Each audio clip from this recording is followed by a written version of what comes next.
अल्लाह या हबीब अल्लाह या नबी अल्लाह, तेरी नस्ले पाक में है बच्चा बच्चा नूर का, तू है आईने नूर, तेरा सब घराना नूर का। तो आइए उस नबी की बारगाह में जिनको दुनिया ने जलाले ऐवाने सुलैमा कहा, दुर्र-ए नासिया ए सुम्बुलिस्ता कहा, गुर्र-ए दीद-ए नरगिस्ता कहा, गुलदस्ता-ए बहारिस्ता ने जना कहा, याकूत-ए नुस्खे इम्का कहा, गौहर-ए मुहीत-ए इत्का कहा, इत्र आमने दिमाग-ए कुदसिया कहा। अगर आप देखें तो रसूल के बाद बशर में अगर सबसे अफजल कोई बशर है तो कोई और नहीं है, अबू बकर सिद्दीक है। दलील क्या है? तो दलील सुनिए।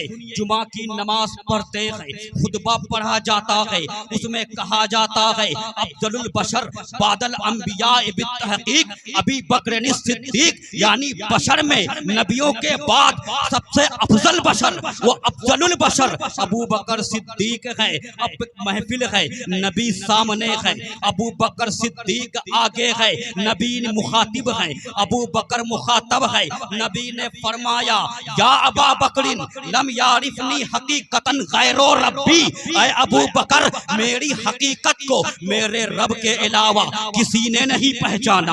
अगर पहचाना तो सिर्फ रब ने पहचाना, तो मालूम हुआ कि रब के सिवा किसी ने नहीं पहचाना। नबियों की जमाअत को देखें तो आदम भी बेबस है, शीश भी बेबस है, इदरीस भी बेबस है, यूसुफ भी बेबस है, यूनुस भी बेबस है, जकरिया भी बेबस है, यहया भी बेबस है, इब्राहिम भी बेबस है, इस्माइल भी बेबस है, इसहाक भी बेबस है, मूसा भी बेबस है, ईसा भी बेबस है, लूत भी बेबस है, हूद भी बेबस है। और उम्मती में चले तो अबू बकर सिद्दीक बेबस है, उमर फारूक बेबस है, उस्मान गनी बेबस है, मौला अली बेबस है, इमाम आजम बेबस है, इमाम हुसैन बेबस है, इमाम हसन बेबस है, ज़करिया मुल्तानी बेबस है, अल्लामा नववी बेबस है, अलाउद्दीन हस्कफी बेबस है, इब्ने आबिदीन शामी बेबस है, जुनैद बगदादी बेबस है, गौसे जीलानी बेबस है, ख्वाजा अजमेरी बेबस है, बाबा फरीदुद्दीन गंजे शकर बेबस है, ज़करिया मुल्तानी बेबस है, सब बेबस है, अलाउल हक पंडवी बेबस है, अखिये पाक बेबस है, मखदूम सिमना बेबस है, कलीमुल्ला जहानाबादी बेबस है, हजरत फसी बेबस है, सब बेबस है। आखिर में मैंने ताजदार अहले सुन्नत मुजद्दिदे दीनो मिल्लत शाह अहमद रजा खान फाजिले बरेलवी से पूछा कि आका आपने उस नबी को मुज़म्मिल भी लिखा, मुद्दस्सिर भी लिखा, शाहिद भी कहा, नज़ीर भी कहा, नूर भी कहा, बुरहान भी कहा, जलाले ऐवाने सुलैमा कहा, दुर्र-ए नासिया ए सुम्बुलिस्ता कहा, गुर्र-ए दीद-ए नरगिस्ता कहा, गुलदस्ता-ए बहारिस्ता ने जना कहा, याकूत-ए नुस्खे इम्का कहा, गौहर-ए मुहीत-ए इत्का कहा, इत्र आमेज़ दिमाग-ए कुदसिया कहा, मुकव्विम-ए नौ-ए इंसा कहा, खातम-ए पैगम्बरा कहा, नबी-ए आखिरुज़्ज़मा कहा, मुरादुल मुस्ताक़ीन कहा, अनीसुल गरीबीन कहा, रहमतुल लिल आलमीन कहा, जाने आलमीन कहा, ताहा वो यासीन कहा, बेकसों का कस कहा, बेबसों का बस कहा, बेसहारों का सहारा समझा, बेचारों का चारा कहा, ताजदारे अरबो अजम कहा, फखरे आदमो बनी आदम कहा, साहिबे लौहो कलम कहा, मंबए इल्मो हिकम कहा, नबीए अकरम कहा, नूरे मुजस्सम कहा, सैयदे आलम कहा। तो क्या आप भी बेबस हैं? तो आलमे तसव्वुरात में बरेली की जमीन से आवाज आती है, ए रहबर सिमनानी जामेगी, जब हमारे इतने आका बेबस हैं तो मेरी क्या हैसियत है, मेरी क्या औकात है। जब सिद्दीक़ अकबर बेबस हैं, जब फारूक आजम बेबस हैं, जब उस्मान गनी बेबस हैं, जब सहाबा बेबस हैं, जब मशाइखीन बेबस हैं, जब गौसे जीलानी बेबस हैं, जब ज़करिया मुल्तानी बेबस हैं, जब मखदूम सिमनानी बेबस हैं, तो मेरी क्या हैसियत है, मेरी क्या औकात है। मैंने तो ज़मीने बरेली से उस नबी के ताल्लुक से ये कह दिया कि या रसूल अल्लाह, मैं आपको क्या क्या कहूँ, सरवर कहूँ के मालिको, मौला कहूँ तुझे, बाक़े जेबा कहूँ तुझे तेरे तो वस्फ ऐबे तनाही से है बड़ी, है राहू में शाह क्या क्या कहूँ तुझे। और जब कहते कहते थक जाते हैं तो आखिर में कहते हैं कि लेकिन रज़ा ने खत्मे सुखन इस पे कर दिया, खालिक का बंदा खल्क का आका कहूँ तुझे। नारे तकबीर, नारे रिसालत, अज़मते मुस्तफा, अज़मते मुस्तफा, कलामे रज़ा, नारे तकबीर, नारे रिसालत। सुभान अल्लाह, सुभान अल्लाह। बहुत आका की बारगाह में जिनकी हकीकत को आज तक किसी ने नहीं पहचाना और न कयामत तक पहचान सकेगा, उसी नबी की बारगाह में लौ लगाकर बुलंद आवाज से बंगाली अंदाज में झूम झूम कर पढ़े अल्लाहुम्मा सल्ली अला सय्यिदना मौलाना मुहम्मद व अला आले सय्यिदना मौलाना मोहम्मद सल्लल्लाहु ताला अलैहि वसल्लम। मेरे इस्लामी भाइयों, फिक्र बनना के मुसलमानों, अल्लाह ताला ने अपने मुकद्दस कलाम के अंदर फरमाया वकुल जाल हक व ज़हक़ल बातिल इन्नल बातिला काना ज़हूक़ा। ऐ महबूब आप कहिए हक आ गया, बातिल मिट गया, यकीनन बातिल को मिटना ही था, बेशक बातिल को मिटना ही था। यहाँ पर एक सवाल पैदा होता है, कहा गया कुरान में कि हक आ गया, क्या इससे पहले हक नहीं आया था? क्या तौरेत नहीं हक नहीं है? क्या ज़बूर हक नहीं है? क्या इंजील हक नहीं है? क्या जिस पर उतारा गया वो हक नहीं है? क्या आदम सफीयुल्लाह हक न थे? क्या नूह नजीयुल्लाह हक न थे? क्या इब्राहिम खलीलुल्लाह हक न थे? क्या इस्माइल ज़बीहुल्लाह हक न थे? क्या इसहाक नबीयुल्लाह हक न थे? क्या जकरिया नबीयुल्लाह हक न थे? क्या यहया नबीयुल्लाह हक न थे? क्या मूसा कलीमुल्लाह हक न थे? क्या ईसा रूहुल्लाह हक न थे? तो आलमे तसव्वुरात में जवाब आया कि हक आदम भी थे, हक शीस भी थे, जितने आए सब हक थे।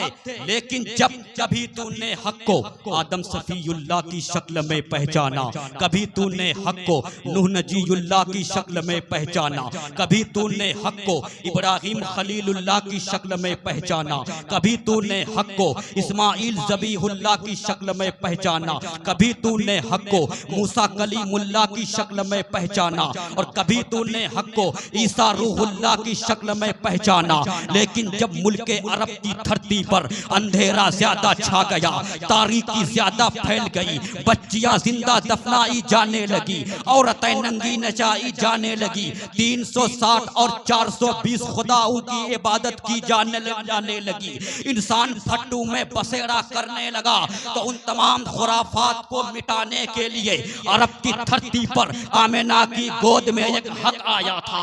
ये कोई वो दूसरा हक नहीं था, बल्कि ये हक वही था जिनको नबियों का इमाम कहा जाता है, ये हक वही था जिनको रसूलों का इमाम कहा जाता है। और वो हक ऐसे थे कि जब मक्का और मदीना के लोगों को दामने इस्लाम में लिया तो हादी बनाकर चमका दिया, ऐसे हादी कि जिनकी बारगाह में आज शायर भी ये कहने पर मजबूर है कि एक अरब ने आदमी का बोल बाला कर दिया, खाक के जर्रों को हमदों से सुरैया कर दिया, खुद न थे जो राह पर औरों के हादी बन गए, क्या नजर थी जिसने मुर्दों को मसीहा कर दिया। वो नबी थे जब मोर्चा लिया इब्लीस ने हजरत आदम से, तो हजरत आदम को जन्नत से निकाल कर बाहर किया। लेकिन याद रखना इसमें भी खुदा की हिकमत थी, अगर हिकमत ना होती तो इब्लीस तो क्या, इब्लीस का बाप भी नहीं निकाल पाता। इब्लीस में वो ताकत नहीं थी कि किसी नबी को जन्नत से निकाल दे, मगर निकालने में चूंकि रब की हिकमत हिकमत थी। और कहा जाता है फेलुल हकीम ला यखलू अनिल हिकमत, और हकीम का कोई काम हिकमत से खाली नहीं होता। और अल्लाह तो हकीमों का हकीम है, अहकमुल हाकिमीन है, तो रब का काम हिकमत से कैसे खाली हो सकता है। यही वजह है कि एक रिवायत में आया है कि एक मर्तबा हजरत मूसा कलीमुल्लाह ने रब की बारगाह में सवाल किया, मौला तूने छिपकली को क्यों पैदा किया, उस जानवर को क्यों पैदा किया। इमाम गजाली अपनी किताब में लिखते हैं जब मूसा कलीमुल्लाह ने सवाल किया तो रब ने फरमाया, ऐ मूसा तुझे हिकमत को जानने की जरूरत नहीं है, तुझे वजह को जानने की जरूरत नहीं है, कारण को जानने की जरूरत नहीं है। मगर मूसा कलीमुल्लाह ने बारगाह इलाही में अर्ज किया, मौला मैं जानना चाहता हूँ इसमें हिकमत क्या है। जब इसरार किया तो रब ने फरमाया, ऐ मूसा सुनो, जब मैंने तुमको पैदा किया था तो उस वक्त इसी जानवर ने, छिपकली ने मुझसे कहा था कि तूने मूसा को क्यों पैदा किया, तूने मूसा को क्यों पैदा किया। तो कहने का मतलब ये है कि रब के हर काम में कोई ना कोई हिकमत है, लेकिन हम सारी हिकमतों को समझ जाएं ये कोई जरूरी नहीं है। उन्हीं हिकमतों को समझ सकते हैं जिनका बयान किताबों के अंदर आ गया, मगर जिसका बयान नहीं हम समझ नहीं सकते। तो इब्लीस को ये कोई खुशी मनाने की जरूरत नहीं है, शैतान को खुश होने की जरूरत नहीं है। मैं ये कहना चाहता हूँ कि अगर खुदा की हिकमत न होती तो शैतान तो क्या उसका बाप भी नहीं निकाल पाता।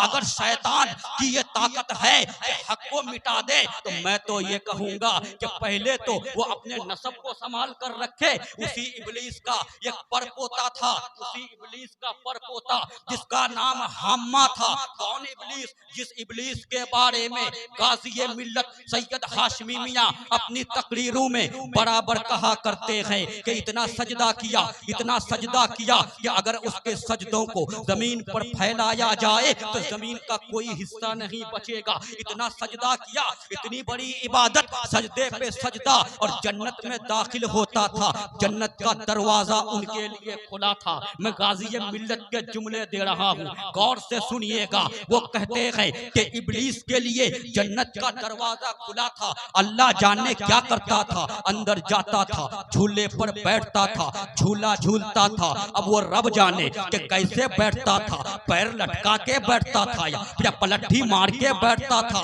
अगर मिलता तो पूछता, ऐ इब्लीस तू कैसा बैठता था कि तुझे शूट नहीं किया, कि जन्नत से निकाल कर बाहर कर दिया गया। वो इब्लीस जिसको जन्नत से निकाल कर बाहर किया गया, और बाहर क्यों किया गया किताबों में आया है, हदीसों में मौजूद है, तफसीर की किताबों में लिखा हुआ है कि तौहीन आदम की बुनियाद पर, एक नबी की तौहीन की बुनियाद पर, तो जब आदम की तौहीन बर्दाश्त नहीं है तो मेरे नबी की तौहीन कैसे बर्दाश्त हो सकती है। ये तो नबीउल अंबिया है। और जब जन्नत से निकाला गया तौहीन नबी की बुनियाद पर, तो जो अंदर था उसको बाहर निकाला गया, और जो पहले से बाहर हो वो अंदर कैसे जा सकता है, वो अंदर कैसे जा सकता है। मैं ये कह रहा था कि अगर इब्लीस में इतना दम है, हक से मोर्चा लेने की ताकत है, तो अपनी नस्ल को क्यों नहीं संभाल पाया, अपनी औलाद को क्यों नहीं संभाल पाया, और अपने अंदर बांध कर क्यों नहीं रख सका। रिवायत तो सुनिएगा, खुलासतुत तफसीर किताब का नाम है, उसका पेज नंबर 170 है। उस रिवायत में आया है हजरत उमर है, रसूल करीम है, ये दोनों शख्सियत पहाड़ की चोटी पर, तिहामा की एक पहाड़ी पर चढ़ गए। जब वहाँ चढ़ गए थोड़ी देर के बाद एक बूढ़ा आया, बूढ़े की शक्ल में आया और सलाम किया, अस्सलामु अलैकुम व रहमतुल्लाहि व बरकातुहू। नबी ने जवाब दिया वालेकुमुस्सलाम। जवाब देने के बाद हम सबके आका ताजदारे मदीना सुरूर कल्बो सीना इरशाद फरमाते हैं, ये इंसान की शक्ल में है मगर ये इंसान नहीं है, जिन है। ये इंसान नहीं है, जिन है। इसकी आवाज जिन की तरह है। कहने लगे, ऐ शख्स बता तू कौन है, तेरा नाम क्या है, तेरा काम क्या है, तेरा शजरा-ए नसब क्या है। तो वो कहने लगा, या रसूल अल्लाह मेरा नाम क्या है, मेरा शजरा-ए नसब क्या है। या रसूल अल्लाह, मैं इब्लीस का पर पोता हूँ, इब्लीस का पर पोता हूँ, मेरा नाम हम्मा है, मैं बेटा हूँ हीम का, हीम बेटा है लाकीस का, लाकीस बेटा है इब्लीस का।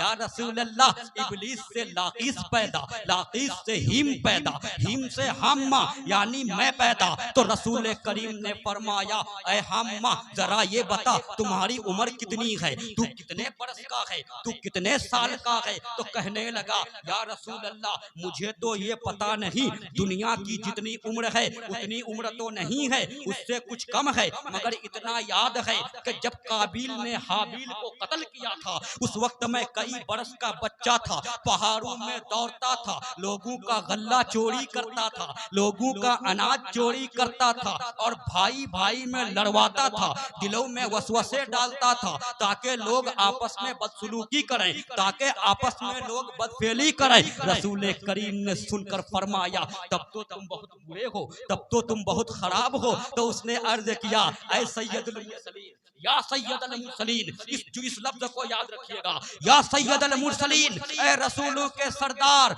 मैं पहले वैसा था अब नहीं हूँ, पहले वैसा था अब नहीं हूँ। या रसूल अल्लाह, मैं तो आप पर ईमान ला चुका हूँ, मेरी मुलाकात हजरत नूह से भी है, मेरी मुलाकात हजरत याकूब से भी है, मेरी मुलाकात हजरत यूसुफ से भी है। या रसूल अल्लाह, हजरत नूह के साथ मैं उनकी मस्जिद में 1 साल तक उनकी सोबत में रह चुका हूँ। या रसूल अल्लाह, मैंने तौरेत भी सीखी है, मैंने इंजील भी सीखा है, मैंने ज़बूर का इल्म भी हासिल किया है। और या रसूल अल्लाह, जब मेरी मुलाकात हजरत ईसा रूहुल्लाह से हुई थी तो उन्होंने फरमाया था कि ऐ इब्लीस के परपोते हम्मा, सुनो, अरब की धरती पर आमिना की गोद में एक नबी आने वाले हैं, अगर तुम्हारी मुलाकात उस नबी से हो जाए तो मेरा सलाम पहुंचा देना। या रसूल अल्लाह, मैं सलाम पहुंचाने आया।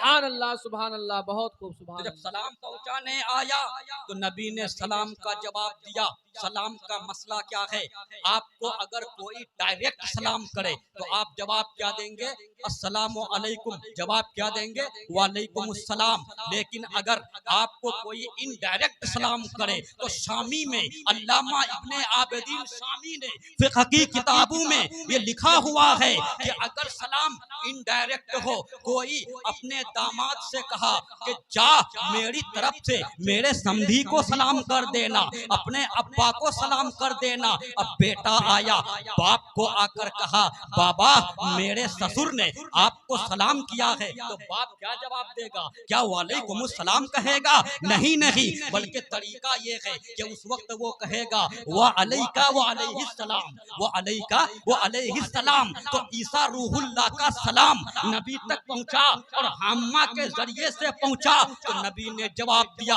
व अलैका व अलैहिस्सलाम। जब नबी ने जवाब दिया फिर नबी ने फरमाया, ऐ हम्मा बता तुझे क्या चाहिए, तेरी ख्वाहिश क्या है, तेरी तमन्ना क्या है, तेरी आरज़ू क्या है। तो हम्मा ने अर्ज किया, या रसूल अल्लाह, तौरेत तो सीख लिया, इंजील तो सीख लिया, ज़बूर तो सीख लिया, अब मैं कुरान सीखना चाहता हूँ, मैं कुरान सीखना चाहता हूँ। आज कुरान की तालीम इस मदरसा के अंदर दी जा रही है। सहाबा को कुरान का शौक था, ताबेईन को कुरान का शौक था, तबे ताबेईन को कुरान का शौक था, मशाइखीन को कुरान का शौक था, बुजुर्गाने दीन को कुरान का शौक था। तो नबी करीम ने इब्लीस के परपोते हम्मा को कुरान की कुछ सूरतों की तालीम दी और फरमाया, ऐ हम्मा अभी तो तुम चले जाओगे, लेकिन जब भी पूरी जिंदगी में अगर कोई जरूरत पेश आए मुझसे मुलाकात कर लेना, मुझसे मिल लेना। उसके बाद क्या हुआ, हजरत उमर फरमाते हैं,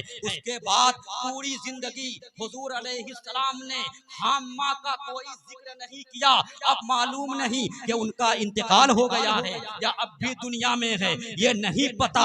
अब मैं यहाँ पर आकर एक बात कहना चाहूंगा मेरे दोस्तों, उस वक्त मैंने कहा था क्या कि हम्मा ने जब नबी को मुखातब किया तो क्या कहा, या सैयदुल मुरसलीन, ऐ रसूलों का सरदार, ऐ नबियों का सरदार। तो अब मुझे कहने का हक दिया जाए कि हम्मा ने हजरत आदम को सैयदुल मुरसलीन नहीं कहा, हजरत नूह को सैयदुल मुरसलीन नहीं कहा, हजरत यूसुफ को सैयदुल मुरसलीन नहीं कहा, हजरत यूनुस को सैयदुल मुरसलीन नहीं कहा, हजरत ईसा को सैयदुल सैयदुल मुरसलीन नहीं कहा, हजरत मूसा को सैयदुल मुरसलीन नहीं कहा, लेकिन जब मेरे नबी को कहा तो क्या कहा, या सैयदुल मुरसलीन, ए रसूलों का सरदार। तो अब रहबर जामी को ये कहने का हक दिया जाए कि या रसूल अल्लाह, या हबीब अल्लाह, या नबी अल्लाह। जब आपकी अजमत को समझा सहाबा ने, जब आपकी अजमत को समझा ताबेईन ने, जब आपकी अजमत को समझा तबे ताबेईन ने, जब आपकी अजमत को समझा उलमा व मुज्तहिदीन ने, जब आपकी अजमत को समझा जुनैद बगदादी ने, जब आपकी अजमत को समझा ज़करिया मुल्तानी ने, जब आपकी अजमत को समझा बिश्र हाफी ने, जब आपकी अजमत को समझा ख्वाजा अजमेरी ने, जब आपकी अजमत को समझा गौसे जीलानी ने, जब आपकी अजमत को समझा बाबा फरीदुद्दीन गंजे शकर ने, जब आपकी अजमत को समझा हजरत निजामुद्दीन औलिया ने, जब आपकी अजमत को समझा मखदूम सिमनानी ने, जब आपकी अजमत को समझा अलाउल हक पंडवी ने, जब आपकी अजमत को समझा सिराजुल हक आईन ए हिंद ने, जब आपकी अजमत को समझा फाजिले बरेलवी ने, तो या रसूल अल्लाह, या हबीब अल्लाह, या नबी अल्लाह, आपके मकाम को कोई घटा नहीं सकता, आपके मर्तबा को कोई मिटा नहीं सकता। अरे जो मिटाने आया वो मिट गया। अबुल हिकम बनकर आया, अबू जहल बनकर दफन हो गया, यजीद बनकर आया, पलीत बनकर दफन हो गया, मुसैलमा बनकर आया, कज़्ज़ाब बनकर दफन हो गया, थाना भवन से आया वो भी मिट गया, गंगू से आया वो भी मिट गया, नानो तौ से आया वो भी मिट गया। तो बरेली के इमाम ने कहा कि मिट गए, मिट जाएंगे, आधा तेरे, न मिटा है न मिटेगा कभी चर्चा तेरा।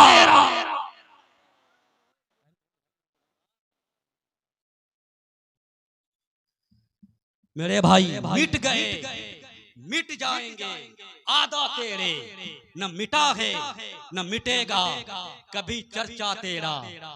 आज याद कीजिए उस तारीख को, बातिल ने हमेशा हक को दबाने की कोशिश की, मगर तारीख याद करें, हमेशा बातिल को हक के सामने झुकना पड़ा। इब्लीस ने सोचा सिर्फ मेरी चलेगी, सिर्फ मैं बोलूंगा, खामोश हो गया आदम सफीउल्लाह बोलते रहे। नमरूद ने सोचा सिर्फ मैं बोलूंगा, मुल्क शाम की धरती पर सिर्फ मेरी चलेगी, खामोश हो गया इब्राहिम खलीलुल्लाह बोलते रहे। फिर क्या हुआ, जब इब्लीस ने दावा किया खुदाई का, लोगों से कहा खुदा मैं हूँ, मैं अल्लाह हूँ, मैं खुदा हूँ, तो हदीसों में आया, तफसीरों में आया, कुतुब में लिखा है, जब दावा किया तो जिसको मानना था माना, जिसको नहीं मानना था नहीं माना। जब हजरत इब्राहिम खलीलुल्लाह सामने आए तो उस वक्त नमरूद ने कहा ऐ इब्राहिम मैं अल्लाह हूँ, तो हजरत इब्राहिम ने फरमाया मेरा खुदा वो है, मेरा अल्लाह वो है, तू तो अल्लाह हो नहीं सकता, तू तो खुदा हो नहीं सकता, मेरा खुदा वो है जो मुर्दे को जिंदा करता है, जिंदे को मुर्दा करता है। अगर तू खुदा है तो ऐसा करके बता। मगर इब्लीस की अक्ल में ये बात घुसती कैसे, जिसके भेजे में गोबर घुसा हो वो कैसे समझ पाएगा, कि वो नमरूद कैसे समझ पाएगा। नमरूद के भेजे में बात नहीं घुसी, उसे समझ में नहीं आया कि मुर्दा करना किसको कहते हैं, जिंदा करना किसको कहते हैं। उसने क्या किया, दो कैदी को बुलाया, एक कैदी को फांसी की सजा होने वाली थी और एक कैदी को छुटकारा मिलने वाला था। जिसको फांसी की सजा होने वाली थी उसे छोड़ दिया, और जिसे छुटकारा मिलने वाला था उसको फांसी दे दिया, और कहने लगा इब्राहिम मैंने मुर्दे को जिंदा कर दिया, जिंदे को मुर्दा कर दिया। हजरत इब्राहिम ने सोचा ये मरदूद समझ नहीं पाएगा, ये लईन समझ नहीं नहीं पाएगा। मुर्दे को जिंदा करना किसे कहते हैं, जिंदे को मुर्दा करना किसे कहते हैं, इसके भेजे में बात नहीं उतरेगी। तब फरमाया, ऐ नमरूद, मेरा खुदा वो है जो सूरज को पूरब से निकालता है। अगर तू खुदा है तो पश्चिम से निकाल, अगर तुम्हारे अंदर दम है तो पश्चिम से निकाल। किताबों में आया है, फबोहितल लज़ी कफर, काफिर मबहूत हो गया, काफिर बेबस हो गया। कहा तू मानेगा नहीं। इब्राहिम अलैहिस्सलाम ने फरमाया, नहीं, मेरा खुदा वो है जिसने जमीन को पैदा किया, मेरा खुदा वो है जिसने आसमां को पैदा किया, मेरा खुदा वो है जिसने पहाड़ को पैदा किया, मेरा खुदा वो है जिसने समंदर को पैदा किया। तू खुदा नहीं हो सकता। तो फिर क्या हुआ? जब इब्राहिम अलैहिस्सलाम ने नहीं माना, बादशाह था नमरूद, बातिल था, आग जलाई गई और इब्राहिम अलैहिस्सलाम को आग में ढकेल दिया। जब आग में फेंक दिया तो आग भी बागीचा बन जाती है, आग गुलजार बन जाती है। शेख सादी कहते हैं, गुलस्ता कुनत आतिशे बरखलील, गरूहे आतिश बुरद आबनील, आग गुलजार बन जाती है। आज लोग कहते हैं कि हमारे आपके पैगंबर को मेराज हुई, वो मेराज में गए। मेराज में कैसे गए?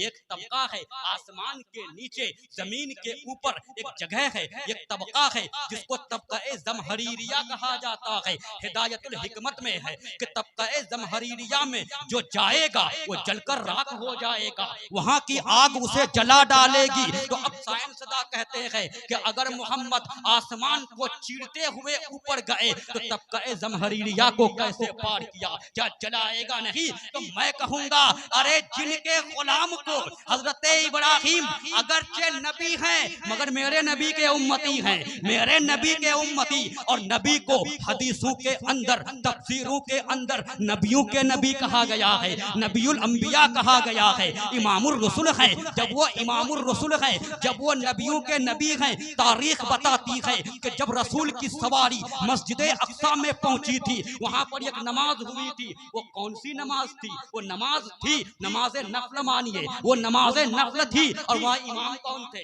इमाम इब्राहिम नहीं थे, इमाम आदम नहीं थे, इमाम यूनुस नहीं थे, बल्कि हदीसों में आया है हजरत आदम से लेकर हजरत ईसा तक सब नबी मुक्तदी थे और नबी इमाम थे। तो हजरत इब्राहिम भी मुक्तदी। तो मैं ये कहना चाहूंगा कि जब मुक्तदी को नमरूद की आग न जला सकी तो इमाम को तबका-ए ज़महरीरिया की आग क्या जलाएगी? आग नहीं जला पाएगी। वो रसूल है कि नबी तो नबी, गरीब नवाज ने जब जूते को फेंक दिया तो आग जला न पाई। गरीब नवाज एक बच्चा को गोद में लेकर आग में कूद गए, आग जला न सकी। तो जब गुलामों को आग जला नहीं पाती है तो आका को कैसे जलाएगी? आका को कैसे जलाएगी? शायर ने कहा है कि जब उनके गला भर देते हैं शाहाने ज़माना की झोली, अरे मोहताज का जब ये आलम है, मुख्तार का आलम क्या होगा? अल्लाह सुभान अल्लाह। नारे तकबीर, नारे रिसालत, अज़मते अंबिया, अज़मते अंबिया, फजीलते गरीब नवाज, नारे तकबीर, नारे रिसालत। मेरे भाइयों, अब आइए एक बात मैं और बता दूं। यहाँ पर हक को बातिल की जंग का मसला था। बातिल ने हमेशा चाहा हक को मिटा दूं। अब हुजूर के खिलाफ भी बकवास की गई, इल्मे गैब पर हमला किया गया, कभी खुदा की जात पर हमला, कभी खुदा की सिफात पर हमला, कभी इल्मे गैब पर हमला। और जब हमला करने आया तो मोर्चा लिया हक ने। कभी जवाब देने के लिए सिद्दीक़ अकबर सामने आए, कभी फारूक आजम सामने आए, कभी उस्मान गनी सामने आए, कभी मौला अली सामने आए। और जब मैदान करबला में यजीद ने हमला किया तो जवाब देने के लिए इमाम हुसैन खड़े हो गए और सर को कटाकर दुनिया को ये बता दिया कि ये सर कट तो सकता है मगर झुक नहीं सकता। क्यों? इसलिए कि औलादे फातिमा का सर है, औलादे नबी का सर है, ये झुक नहीं सकता, कट सकता है। और सर को कटाकर दीन को बचाया है। तो हस्ती मिटाई दीन, बचाया हुसैन ने, गुलजारे मुस्तफा को सजाया हुसैन ने। एक दम में कत्ल हुए 1950 जुल्फिकार जब रन में उठाया हुसैन ने। फिर फिरदौस किस तरफ है, जहन्नम है किस तरफ, नक्शा को करबला में बताया हुसैन ने। तो मैं बात इस पर कर रहा था कि आज साइंसदानों को ये एतराज है कि मेराज कैसे हो गई और मेराज कैसे चले गए, ये जा नहीं सकते, ये तो इंसान है, इनको मेराज कैसे हो जाएगी। बस एक रात के एक लम्हे में ये यहाँ से मस्जिद हराम से बैतुल मुकद्दस भी गए, वहाँ नमाज भी पढ़ाए, फिर वहाँ से उनकी सवारी उड़ी और सातों आसमान को पार करके सिदरतुल मुंतहा पहुंची। और जब सिदरतुल मुंतहा पहुंची तो वहाँ पर जिब्रील अमीन रुक जाते हैं और जिब्रील अमीन ने रुक कर कहा, या रसूल अल्लाह मैं आगे नहीं बढ़ सकता। नबी ने फरमाया वजह क्या है, तो जिब्रील अमीन ने जो अर्ज किया वो शेख सादी ने बूस्ता के अंदर लिखा कि अगर एक सरे मोए बरतर परम फरोके तजल्ला बेसूजत परम, अगर एक बाल के बराबर भी आगे बढ़ूं तो अनवारो तजल्लियात मेरे पर को जला डालेगी, मैं बढ़ नहीं सकता। तो नबी ने फरमाया, ऐ जिब्रील तूने मेरे बाबा को क्या कहा था जब आग में डाले जा रहे थे, तो तूने क्या कहा था मेरे बाबा जान से, हजरत इब्राहिम से कहा था कि ऐ इब्राहिम, ऐ अल्लाह के नबी, अगर कुछ ख्वाहिश हो तो बताएं, मैं वहां जा सकता हूं जहां मेरे सिवा कोई नबी भी नहीं जा सकता, कोई फरिश्ता भी नहीं जा सकता। आपने ये कहा था, लेकिन देख मैं वहां जा सकता हूं जहां तू भी नहीं जा सकता, जहां तू भी नहीं जा सकता। जिब्रील के पर जल जाएंगे। और जिब्रील कौन थे, जब आए थे तो छत को चीर कर आए थे, दरवाजा नहीं खटखटाया था, छत को चीर कर आए थे। तो जब जिब्रील की ताकत का ये आलम है, तो जो जिब्रील का भी इमाम है, जो जिब्रील का भी नबी है, जो जिब्रील का आका है, जो जिब्रील का मखदूम है, उनकी ताकत क्या होगी। आज लोग कहते हैं नबी मेरी तरह है, नबी मेरी तरह है। मैं कहूंगा कि मेरे नबी तो वो है कि जिनके लिए जन्नती जानवर भी रोता था, जिनके लिए बुराक भी रोता था। मेरे नबी तो वो है कि जिनके कदमों को जिब्रील अमीन भी चूमते थे, जिब्रील अमीन भी बोसा देते थे। और ऐ नादानो, तुम तो ऐसे हो कि जिब्रील अमीन तुम्हारे करीब गवारा न समझे, जिब्रील अमीन तुम्हारी सोबत को गवारा न समझे, तुम्हारी याद में कुत्ता भी न रोए, तुम्हारी याद में चूटी भी न रोए, और नबी की याद में जन्नती जानवर भी रोता है।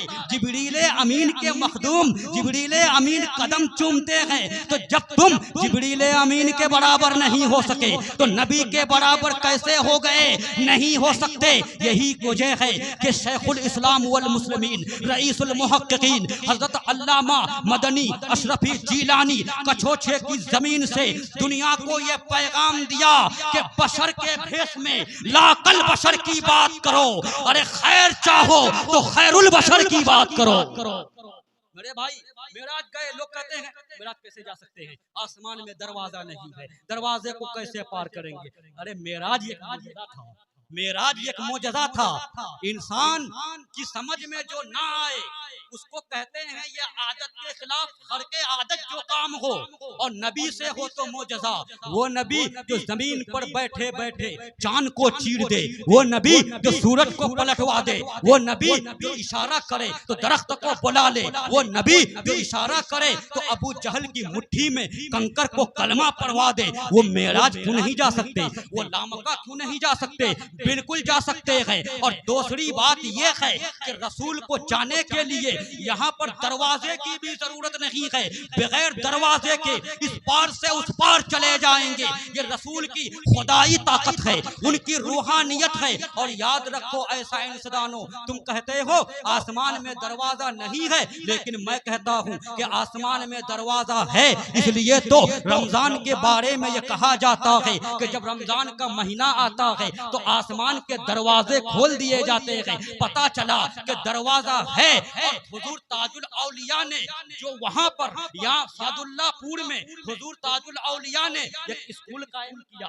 स्कूल क्यों कायम किया, बुनियाद क्यों रखी? उसकी वजह यह है कि हमारी कौम के बच्चे दूसरे स्कूल में जाकर, यूनिवर्सिटियों में जाकर अपना ज़हन खराब कर रहा है, अपना नजरिया बिगाड़ रहा है। जो साइंस कहती है उसी को अपना लेता है। लेकिन अगर कोई तालिब इल्म आईन ए हिंद स्कूल में दाखिला लेगा तो वहाँ पर साइंस भी पढ़ाई जाएगी और नजरिया भी बचाया जाएगा। साइंस का जो फार्मूला है वो भी बताया जाएगा, उसका रद्द भी किया जाएगा, उस फार्मूले की तरदीद भी की जाएगी। कम से कम बच्चों की अकीदत की हिफाजत हो सके, बच्चों के ईमान की हिफाजत हो सके, बच्चों को बचाया जाए। और ताजुल औलिया के ज़हने मुबारक में, उनके दिमागे मुबारक में ये बात है कि जो साइंस का नजरिया है वो बदला जा सकता है, साइंस का फार्मूला बदला जा सकता है, साइंस का नियम बदला जा सकता है, साइंस का कायदा बदला जा सकता है।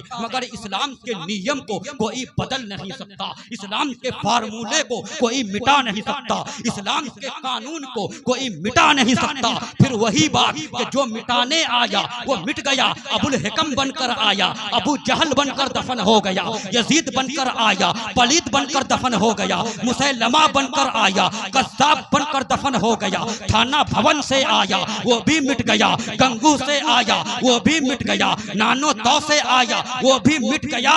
तो हमारे इमाम ने कहा मिट गए, मिट जाएंगे, आदा तेरे न मिटा है न मिटेगा कभी चर्चा तेरा।